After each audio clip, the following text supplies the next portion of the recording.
नमस्कार, आप देख रहे हैं तेज इंडिया लाइव न्यूज और मैं हूं आपके साथ रजत। आइए दिखाते हैं दिन भर की कुछ खास छोटी और बड़ी खबरें।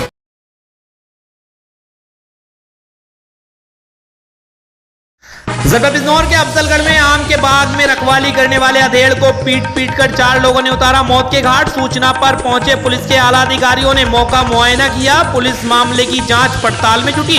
मृतक की पत्नी ने नामजद तहरीर देकर दोषियों के विरुद्ध कानूनी कार्रवाई की मांग की है। वहीं 4 आरोपी पुलिस ने हिरासत में लिए हैं। मामला जनपद बिजनौर के जिला कोतवाली अफजलगढ़ का है। दरअसल आपको बता दें, अफजलगढ़ निवासी महमूद पुत्र मकसूद आम के बाग में मजदूरी करने गया था, जहां शाम को लगभग 3 बजे 4 युवकों ने अपनी कार को आम के बाग के सामने खड़ा कर नाच गाना शुरू कर दिया, जिस पर युवकों को गाड़ी हटाने को कहने पर युवकों से कहासुनी हो गई। वहीं चारों युवकों ने महमूद के साथ जमकर मारपीट की तथा गंभीर रूप से घायल कर दिया। शोर सुनकर बाग के आसपास में काम कर रहे मृतक का भाई व उसकी पत्नी सहित अन्य लोगों ने बामुश्किल महमूद को छुड़ाया। वहीं सूचना पर पहुंची पुलिस ने युवकों को हिरासत में ले लिया है। परिजनों द्वारा महमूद को अफजलगढ़ सीएचसी में भर्ती कराया गया, जहां से गंभीर अवस्था के चलते हायर सेंटर रेफर कर दिया गया, जिस पर परिजनों द्वारा महमूद को काशीपुर चिकित्सक को दिखाया गया, जहां महमूद को मृत घोषित कर दिया गया, जिसमें परिजनों में कोहराम मच गया। मृतक की पत्नी समर जहां ने पुलिस को नामजद तहरीर सौंपकर कार्रवाई की मांग की है। वहीं मौके पर एसपी पूर्वी ओमवीर सिंह, पुलिस क्षेत्राधिकारी शुभ सूचित व कोतवाल मनोज कुमार सिंह सहित भारी पुलिस दल सहित मामले की जांच में जुटे। घटना में परिजनों में आक्रोश है। उन्होंने पुलिस से आरोपियों के विरुद्ध कड़ी कार्रवाई करने की मांग की है। इस संबंध में मौके पर मौजूद एसपी पूर्वी ओमवीर सिंह का कहना है कि सबको पीएम को भेजा जा रहा है। परिजनों की तहरीर के अनुसार आवश्यक कार्रवाई अमल में लाई जाएगी। अफजलगढ़ से हमारे संवाददाता विनय भार्गव की रिपोर्ट। करीब 4 बजे के करीब थाना अफजलगढ़ पुलिस को सूचना मिली थी कि कालागढ़ रोड पे करीब 1 किलोमीटर आगे चल के एक बाग है, उस बाग पे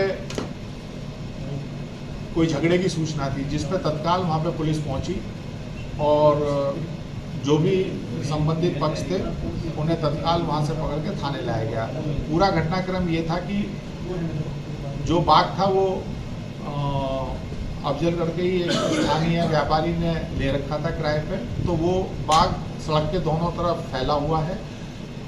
वो व्यापारी अपना ट्रैक्टर से आम लेने के लिए अपने एक बाग से सड़क के पार करके दूसरी तरफ जा रहा था, तो जब दूसरे वाले बाग में जा रहा था तो उसी के गेट के ऊपर एक अर्टिगा कार खड़ी हुई थी, जिसमें 4 लोग वहाँ पे कुछ अपना नाच गाना कर रहे थे और बाग में आम वाम तोड़ने का वो था। तो उसके द्वारा उनसे कहा गया कि भाई अपनी गाड़ी हटा लो। इससे उत्तेजित होकर उनके द्वारा जो बाग का रखवाला था उसके साथ मारपीट की गई। जैसे ही उन्हें थाने लाया गया, क्योंकि वो गंभीर अवस्था में था मजरूर, उसे तत्काल सीएचसी ले जाया गया। सीएचसी के साथ के बाद जसपुर रेफर किया गया, जहां उन्हें मृत घोषित कर दिया गया है। परिजनों की तरफ से इस पूरे मामले में तहरीर प्राप्त हो गई है, सुसंगत धाराओं में अभियोग पंजीकृत कराया गया है और डेड बॉडी पीएम के लिए भेजी जा रही है। सर, इस संबंध में कुछ आरोप प्रत्यारोप पुलिस पर भी लग रहे हैं, इस बारे में क्या कहेंगे? परिजनों ने ये आरोप लगाया, जब सूचना के बाद पुलिस दोनों पक्षों को यहाँ ले आई थी, तो जो मजरूब था, जब उसे बाहर परिजन कुछ पानी वानी पिला रहे थे और ये कह रहे थे कि तत्काल हॉस्पिटल लेके चलो, तो उस समय यहाँ उपस्थित एक पुलिसकर्मी के द्वारा उनके साथ अभद्रता की गई थी, ये आरोप लगाया है। इसके संबंध में अलग से जांच क्षेत्राधिकारी से कराई जा रही है, क्योंकि यहाँ बहुत लोग उपस्थित हैं, तो अलग अलग लोग बातें बता रहे हैं, तो अगर उसमें कहीं भी कोई सच्चाई होगी तो तदनुसार उसमें भी कार्रवाई की जाएगी। धन्यवाद।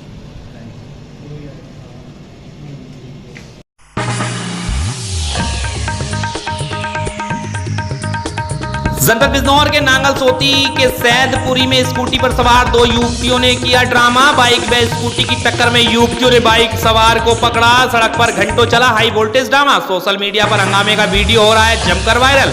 थाना नांगल सोती के सैदपुरी का मामला। बिजनौर के नांगल से हमारे संवाददाता फहीम की रिपोर्ट।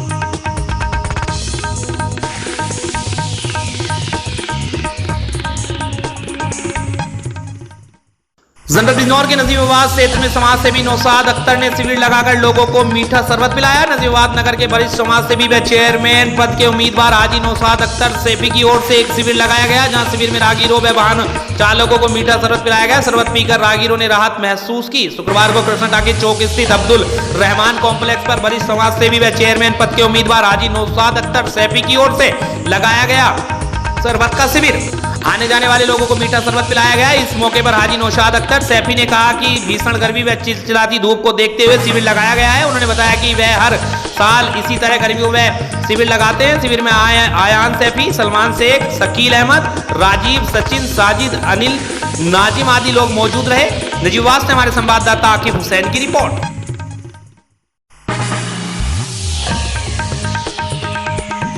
जनपद बिजनौर में महिलाओं को स्वावलंबी बनाने की योजना 15 दिवसीय ट्रेनिंग सिलाई सेंटर का आज समापन हो गया, जिसमें अधिकारीगण ने प्रशिक्षण प्राप्त कर रही महिलाओं और बालिकाओं को सर्टिफिकेट देकर योजनाओं के लाभ से अवगत कराया। आपको बता दें, उत्तर प्रदेश सरकार की ओर से आयोजित की जा रही महिलाओं को स्वावलंबी बनाने की खादी ग्राम उद्योग बोर्ड नजीबाबाद द्वारा संचालित सिलाई 15 दिवसीय सिलाई सेंटर ट्रेनिंग का आज समापन हो गया। बिजनौर के ब्लॉक हल्दौर में आयोजित इस ट्रेनिंग में 25 महिलाओं और बालिकाओं ने प्रतिभाग किया। कार्यक्रम में खादी ग्राम उद्योग बोर्ड की तरफ से आए अधिकारीगण, ग्राम प्रधान, अध्यक्ष, महिला समिति मौजूद रहे। हल्दौर से हमारे संवाददाता नरेंद्र सिंह अहलावत की रिपोर्ट। 15 दिवसीय कौशल सुधार प्रशिक्षण सामान्य का आज समापन का अवसर है। इसमें हमारे बीच में प्रधानाध्यापक स्कूल मौजूद हैं और ग्राम प्रधान, मास्टर ट्रेनर और कार्यालय के वरिष्ठ सहायक रोहित कुमार जी मौजूद हैं। आज समापन के इस अवसर पर 25 लाभार्थियों को प्रशिक्षण पत्र वितरण किए गए। किस चीज़ का प्रोग्राम था? ये सिलाई का प्रशिक्षण है 15 दिवस। किसके द्वारा किया जाएगा? ये उत्तर प्रदेश खादी ग्राम उद्योग बोर्ड द्वारा संचालित कार्यक्रम है, जो कि मंडलीय ग्राम उद्योग प्रशिक्षण केंद्र नजीबाबाद द्वारा संचालित किया जा रहा है।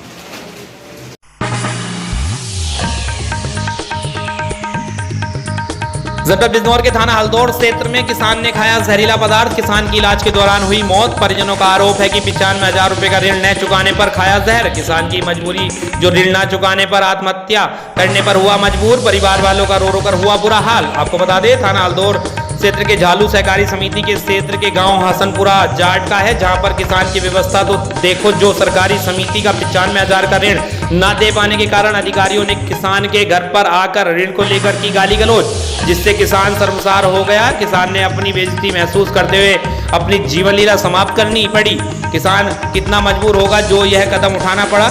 बिजनौर के डीएम उमेश मिश्रा ने इसमें जांच के आदेश दिए हैं। वहीं स्थानीय पुलिस मामले की जांच पड़ताल में जुटी। वैसे तो किसान को अन्नदाता कहा जाता है, परंतु किसान की मजबूरी देखो, जो 95,000 ऋण के लिए खुद ने जहरीला पदार्थ खाकर आत्महत्या कर ली। उसके परिवार वालों पर क्या बीत रही होगी। सरकार किसानों पर नहीं दे रही है ध्यान। मृतक के परिवार वालों का रो रो कर हुआ बुरा हाल। मृतक को पोस्टमार्टम के लिए भेजा गया जिला अस्पताल। हल्दौर से हमारे संवाददाता नरेंद्र सिंह अहलावत की रिपोर्ट।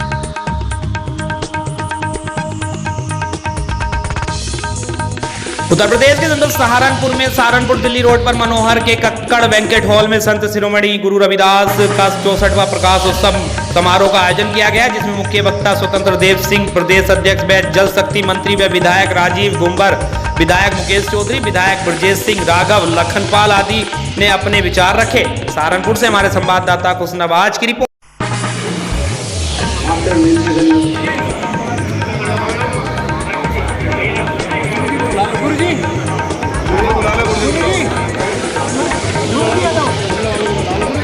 मनोलाल जी, हमारे मनोलाल जी हमारे लोकप्रिय नेता हैं और बहुत लोकप्रिय है ललितपुर में, और राज्य के अंदर मंत्री योगी सरकार में योगी जी का बहुत आशीर्वाद रहता है। ताली बजाकर एक बार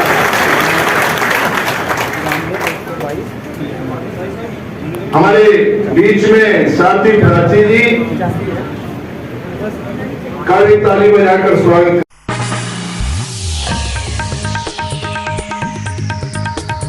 जनपद शाहजहांपुर में भगवान का पाठ पढ़ाने वाला पति कथावाचक 3 बच्चे होते हुए भी पत्नी को देना चाहता है तलाक। आपको बता दें, पूरा मामला शाहजहांपुर के थाना शेरमऊ के गांव भेटी से निकल कर आया है, जहां पति अर्पित अवस्थी बीते 5 सालों से अपनी बीवी और बच्चों से दूरी बनाए हुए है। पत्नी शिल्पी अवस्थी जब अपने पति को घर लाने के लिए बच्चों की देखभाल करने के लिए आवाज उठाती है तो उसका कोई साथ देने वाला नहीं आता। पीड़ित शिल्पी का कहना है कि हमारे पति अर्पित अवस्थी कथावाचक हैं, जिन्हें अपने बीवी बच्चों की फिक्र ना हो करते हुए तलाक का दबाव बनाते हैं। बोलते हैं कि अपने ससुर की प्रॉपर्टी हमारे नाम कराओ, तभी मैं तेरे पास रहने के लिए तैयार रहूंगा, वैसे मैं नहीं रहूंगा, तुझे जो करना हो कर ले। इस तरह से पति पत्नी को जवाब देता है।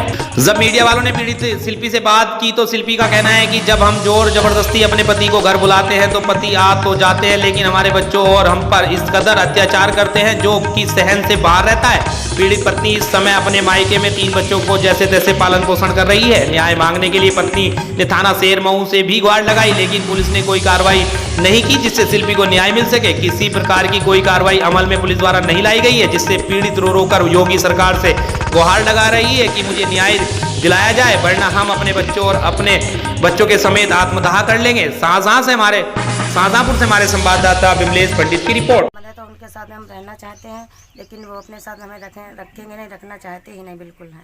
कितने बच्चे आपके हैं? 3 बेटी हैं। तो अपनी बेटियों का कैसे पालन पोषण कर रहे हैं? ऐसे आप गुजारा कर रहे हैं। क्या करती हो बच्चों के खाने पीने के लिए? क्या काम करती हो? कुछ काम करती हो अभी तक? हाँ, ऐसे काम कर लेते हैं, वही पालन पोषण, बच्चों के पेट भरते हैं, खिलाते हैं बच्चों को काम करके। तो योगी सरकार से आप क्या गुहार लगाती हैं? योगी सरकार से यही गुहार लगाते हैं, हाँ, जो यही लगाते कि हमारा गुजारा बंद है। क्या कहें कि आगे बहुत हम परेशान है। 5 महीना की लड़की हमारी है, तब के खत्म है।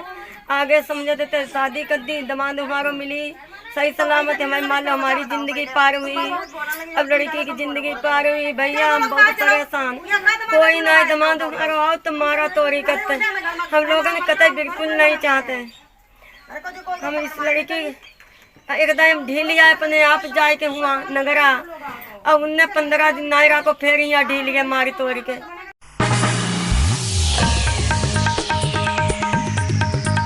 संयुक्त किसान मोर्चा की ओर से अग्निपथ विरोध दिवस राष्ट्रपति के नाम ज्ञापन एसडीएम शाहजहांपुर में सौंपा और कहा, आप देश के मुखिया होने के साथ साथ भारत की सेना के कमांडर भी हैं। देश में जवान और किसान के विभिन्न रिश्ते से आप परिचित हैं, इसीलिए हम भारत के जवान और किसान इस उम्मीद के साथ आपसे अपील कर रहे हैं कि आप अग्निपथ नामक योजना से देश, जवान और किसान के भविष्य के साथ होने वाले खिलवाड़ को रोकेंगे। और कहा, थल सेना और वायु सेना में जो पक्की भर्ती प्रक्रिया शुरू हो चुकी थी, इसमें फाइल टेस्ट या नियुक्ति पत्र जारी करने बाकी थे, उसे भी रद्द कर दिया गया है।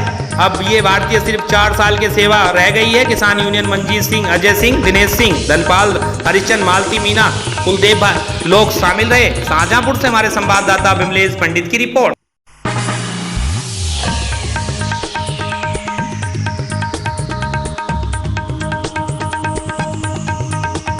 उत्तर प्रदेश के जनपद सिद्धार्थनगर में संयुक्त किसान मोर्चा के आह्वान पर अग्निपथ विरोध दिवस सिद्धार्थनगर जिला मुख्यालय पर भारतीय किसान यूनियन द्वारा मनाया गया। इस अवसर पर भारतीय किसान यूनियन अराजनैतिक की जिला इकाई के पदाधिकारियों और सदस्यों ने कलेक्टर परिसर में धरना दिया और राष्ट्रपति को संबोधित ज्ञापन एसडीएम सदर को सौंपा। मीडिया से बात करते हुए भारतीय किसान नेता प्रदीप पांडे ने कहा कि भाजपा की सरकार किसान और गरीब विरोधी है। अब तो यह सरकार सेना में भी मनमाने तरीके से काम कर रही है। उन्होंने कहा कि संयुक्त किसान मोर्चा के आह्वान पर आज देशव्यापी आंदोलन किया जा रहा है। आगे टिकैत का जैसा निर्देश होगा, इस तरह हम लोग सड़कों पर निकलकर इसका विरोध करेंगे। उन्होंने कहा कि अग्निपथ को लेकर सेना में भर्ती की जो स्कीम चलाई जा रही है, यह घोर निंदनीय है। 4 साल तक नौकरी करने के बाद हिंदुस्तान के नौजवान किसान के बेटे कहां जाएंगे? इस तरह की भर्ती से नौजवानों के साथ सरकार अन्याय करेगी। उन्होंने कहा कि इस कानून का और इस भर्ती प्रक्रिया का सभी किसान मजदूर भरपूर विरोध कर रहे हैं और आगे भी करते रहेंगे। सिद्धार्थनगर से हमारे संवाददाता नियामतुल्लाह की रिपोर्ट।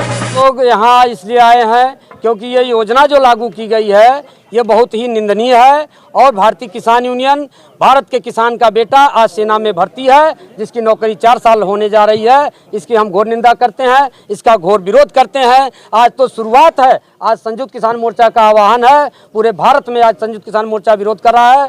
हमारे टिकैत जी का अगर आह्वान होगा तो इसके लिए हम लोग सड़क पर भी आने के लिए तैयार हैं, लड़ने भिड़ने और आंदोलन करने के लिए तैयार हैं, क्योंकि किसान का ही बेटा नौजवान है जो देश की सुरक्षा कर रहा है। कौन सी योजना है, क्या मांगे? अग्निपथ योजना जो बनाई गई है, जिसमें 4 साल की नौकरी दी जा रही है, 1 साल ट्रेनिंग रहेगा, 3 साल नौकरी रहेगा, उसके बाद उनको छुट्टी दे दिया जाएगा, उनको जो है रिटायर कर दिया जाएगा। 4 साल का नौजवान 27 साल का नौजवान इस देश में कहाँ जाएगा और क्या काम करेगा? आप लोगों की मांगे क्या? हम लोगों की मांगे हैं कि इस बिल को वापस किया जाए और जैसे पहले किसान का सम्मान था, किसान सेना का सम्मान था, जिस सेना के बदौलत देश सुरक्षित है, उसी तरह से पहले की तरह जो है इसको बहाल किया जाए। आप एक उदाहरण मैं आपको देना चाहता हूं कि रूस इतना बड़ा देश होते हुए भी यूक्रेन को नहीं हटा पा रहा है, क्योंकि यूक्रेन की सेना बहुत मजबूत है। रूस की हमारी मांगे नहीं पूरी होंगी, जो संयुक्त मोर्चा का आह्वान होगा, हमारे टिकैत जी का जो आदेश होगा, उसके लिए हम लोग लड़ाई लड़ने के लिए तैयार रहेंगे। और इस गंदे कानून का हम लोग घोर निंदा करते हैं, विरोध करते हैं, आगे भी करते रहेंगे।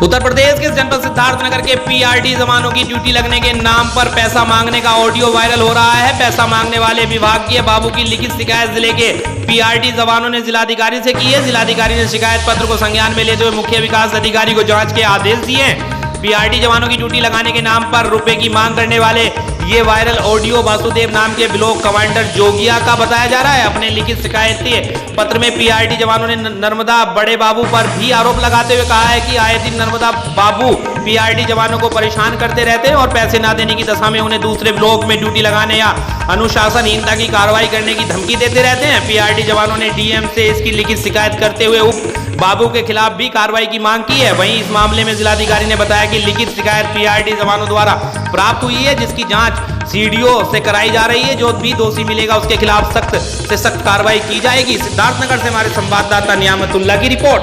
तो हमारे जोगिया ब्लॉक के ब्लॉक कमांडर हैं, वासुदेव नाम है, और वही पैसा हर महीने अगर मतलब ना दिया जाए तो ड्यूटी कहते हैं कि तुम्हारा डुमरियागंज लगा देंगे, ईंटवा लगा देंगे, बढ़नी भेज दिया जाएगा, और ज़्यादा ऐसा कुछ करोगे तो ड्यूटी से क्या पूरा विभाग से ही निकाल दिया जाएगा। अच्छा, तो ये किसके आदेश पे पैसा मांगते हैं आप लोग? अफसर बड़े बाबू के आदेश पे मांगते होंगे सर।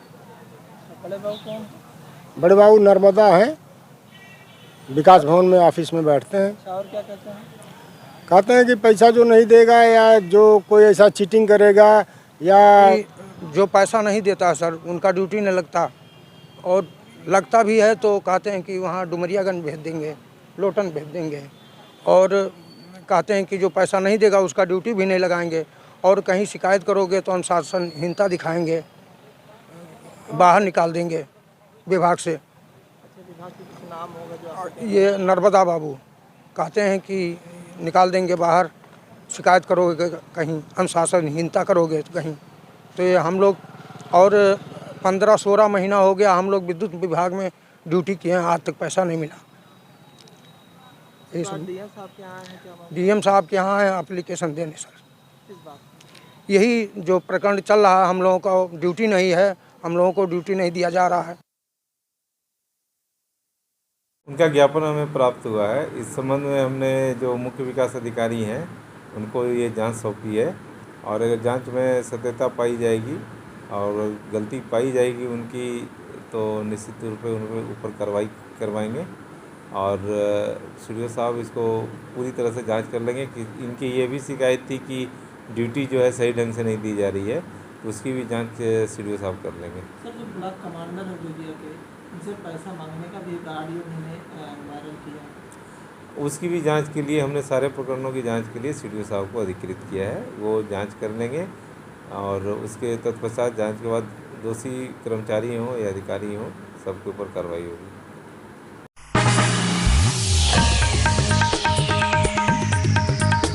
उत्तर प्रदेश के जनपद गोरखपुर में महायोगी गोरखनाथ कृषि विज्ञान केंद्र चो माफी पीपीगंज गोरखपुर में आंगनबाड़ी कार्यकर्ताओं ने प्रशिक्षण कार्यक्रम आयोजन किया। इस प्रशिक्षण में बरोइया एवं जंगल कोडिया ब्लॉक की आंगनबाड़ी कार्यकर्तियां शामिल रही।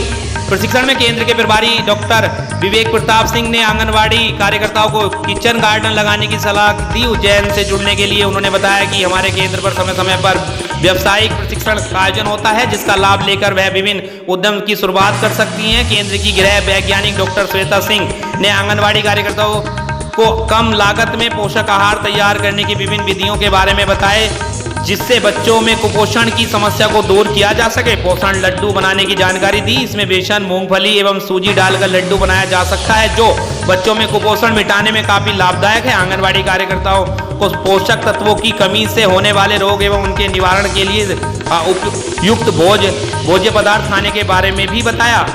गोरखपुर से हमारे संवाददाता सचिन यादव की रिपोर्ट।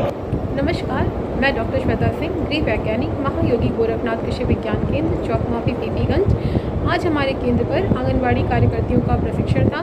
इस प्रशिक्षण का मेन उद्देश्य आज था कि कम लागत में पोषक आहार तैयार करने की विधि बताई जाए। तो आज आंगनबाड़ी कार्यकर्तियों को पोषक आहार बनाने की विभिन्न विधियाँ बताई गई, जैसे कि पोषक लड्डू तैयार करना और कुछ पेय पदार्थ तैयार करना, जिसको कम लागत में, जैसे कि सिर्फ चने के बेसन का प्रयोग करके, मूंगफली और सूजी का प्रयोग करके पोषक लड्डू बनाया जा सकता है, जिससे कि में आपको प्रोटीन की प्रचुर मात्रा होती है। बच्चों में जो कुपोषण की स्थिति देखी जाती है वो स्पेशली प्रोटीन की कमी, एनर्जी की कमी की वजह से होती है, तो उसकी पूर्ति इस लड्डू को खाने से हो जाती है। अगर बच्चे एक लड्डू रोज़ खाता है तो उसमें कुपोषण की समस्या समाप्त हो सकती है। तो ऐसी कुछ और विधियाँ भी आज आंगनबाड़ी कर्मियों को बताई गई।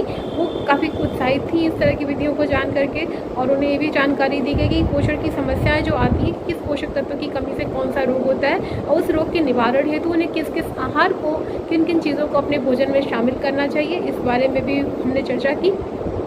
आज का प्रशिक्षण लेकर के आंगनबाड़ी कार्यकर्तियाँ काफ़ी खुश और उत्साहित थी। धन्यवाद।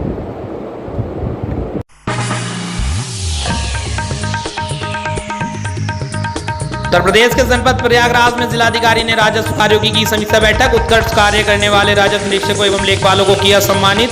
जिलाधिकारी संजय कुमार खत्री की अध्यक्षता में गुरुवार को संगम सभागार में राजस्व कार्यों की समीक्षा बैठक की गई। बैठक में जिलाधिकारी ने सभी अधिकारियों एवं कर्मचारियों को पूरे मनयोग से साथ कार्य को पूरा करने के लिए कहा। उन्होंने कहा कि जब आप कार्य को पूरा मनयोग से करते हैं तो कार्य की गुणवत्ता परिलक्षित होती है। उन्होंने सभी अधिकारियों से कहा कि लक्ष्य बनाकर स्वयं तथा अपने अधीनस्थ कर्मचारियों को कार्य को दें तथा उनकी सघन मॉनिटरिंग करें। जो भी अधिकारी या कर्मचारी उत्कृष्ट कार्य करेगा उसे सम्मानित भी किया जाएगा। इसी क्रम में जिलाधिकारी ने उत्कृष्ट कार्य करने वाले राजस्व निरीक्षकों को एवं लेखपालों को तहसीलदार को सम्मानित किया। सम्मानित होने वाले में तहसील सदर के राजस्व निरीक्षक श्वेता सिंह पटेल तथा लेखपाल श्री शैलेंद्र सिंह, तहसील सोराव के राजस्व निरीक्षक चित्रसेन कुमार यादव तथा लेखपाल श्री अवनीश कुमार पांडे, तहसील फूलपुर से राजस्व निरीक्षक श्री कुमार देवव्रत सिंह तथा लेखपाल विनेश कुमार, तहसील हंडिया के राजस्व निरीक्षक राजेश कुमार तथा लेखपाल श्री जीत बहादुर श्रीवास्तव, तहसील करछाना के राजस्व निरीक्षक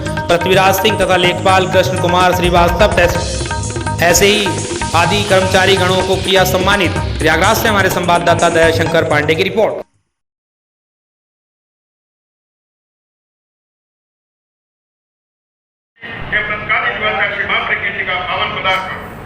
सरल रथ से पवित्र करते हुए परम पूज्य आचार्य पर्व ने अपने उद्बोधन के साथ मंगल पाठ सुनाकर जगह को, भूमि को, इस स्थान को मंगलमय कर दिया एवं अपने आशीर्वाद से जन कल्याण का मार्ग प्रशस्त कर दिया। देखते देखते कार्य आगे बढ़ने लगा। संस्थान को कानूनी जामा पहना दिया गया। एक नीति, एक विधान बन गए। पूरे भारतवर्ष में अर्थ संग्रह का दौर चला। स्थानीय एवं प्रवासी कार्यकर्ताओं के जोश का आलम यह था कि एक लहर की योजना को लेकर जो कार्य शुरू हुआ था वो फुल फ्लेज अस्पताल में बदल गया, परिवर्तित हो गया। 4 अक्टूबर 1990 को अस्पताल भवन का शिलान्यास किया गया। 13 अक्टूबर 1994 को अस्पताल का विधिवत उद्घाटन करके सेवाएं शुरू कर दी गई। याद आता है फरवरी 1997 का वह दिन जब संस्थान प्रणेता परम पूज्य गणाधिपति गुरुदेव श्री तुलसी का श्री डूंगरगढ़ में पावन पदार्पण हुआ। गुरुदेव ने महती कृपा करके अस्पताल बनने के बाद प्रथम बार भवन में पावन पदार्पण किया। प्रत्येक तल्ले एवं अंडरग्राउंड यानी तल भवन के एक कमरे में अपने पावन पद रथ से पवित्र किया एवं मंगल पाठ की ध्वनि से अस्पताल को मंगलमय किया। उसी दिन की घटना का आपसे एक जिक्र करना चाहता हूँ, जब परम पूज्य आचार्य पर्वत प्रत्येक तल्ले में घूम कर अपनी दृष्टि से निहार रहे थे, तभी युवकों ने निवेदन किया कि बेसमेंट यानी तल भवन में अवस्थित एक्सरे, डेंटल रूम, सोनोग्राफी एवं पैथोलॉजी डिपार्टमेंट का भी आप अवलोकन करें। मुनि मधुकर जी साथ में थे। उन्होंने कहा कि गुरुदेव को सांस की शिकायत है, अतः अंडरग्राउंड में जाना नहीं हो पाएगा।